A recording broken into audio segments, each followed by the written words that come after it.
The Dust Bowl was a geological event that occurred between 1920 and 1930. It was the desertification of the Great Plains.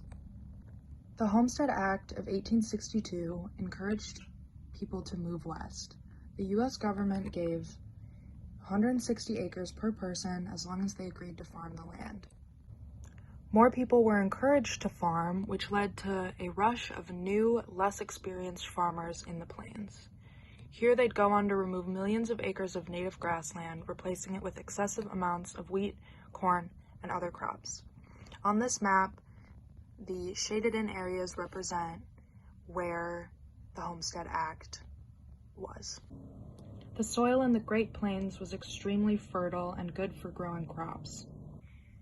Because the land was so fertile, the Great Plains became a popular settlement location. The fertile soil and the flat terrain made for perfect crop growth and farming. Due to the Great Depression, farmers had to work the land harder in order to gain profit. The ways in which they did this was overplowing, destruction of native grasses, and uncovered farmland in the winter. Plowing during this time was deep, which contributed to erosion. Cotton farmers left fields bare over the winter months, which is when winds are the fastest, and they burned stubble to control weeds. All of these practices removed any anchoring vegetation and protective grassland. Drought in the arid grassland plains was normal during this time, but the deep-rooted grasses that usually trapped soil and moisture even during drought were stripped away due to the destructive farming practices, leaving a layer of cracked, dry, desert soil to be blown away.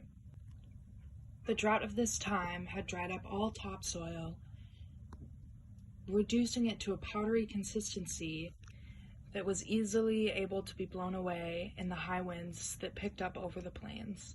This created massive dust storms, hence why this is called the dust storm period. This persistent dry weather caused crops to fail, leaving the plowed fields exposed to wind erosion.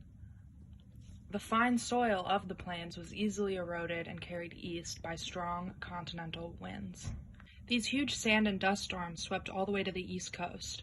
The hardest hit areas of the dust storm were southeast Colorado, northeast New Mexico, southwestern Kansas, and the Oklahoma and Texas panhandles. The Dust Bowl desertification of the 1930s was a combination of drought and poor farming practices. Following the Dust Bowl, new farming methods were put in place in hopes of never repeating the same techniques that caused such a massive geological process. These new farming methods included crop rotation, strip farming, contour plowing, terracing, planting cover crops, and leaving fallow fields. Obviously, there were negatives to this Dust Bowl era, which included 480 tons of topsoil per acre blown away. So millions and millions of acres of topsoil were blown into the air. This degraded the soil productivity and made it hard to start growing crops again. Along with this, it harmed human health because it damaged the air quality. Humans were breathing in massive amounts of dust. Lastly, this contributed to severe soil erosion that left the Great Plains unable to be used for crop production.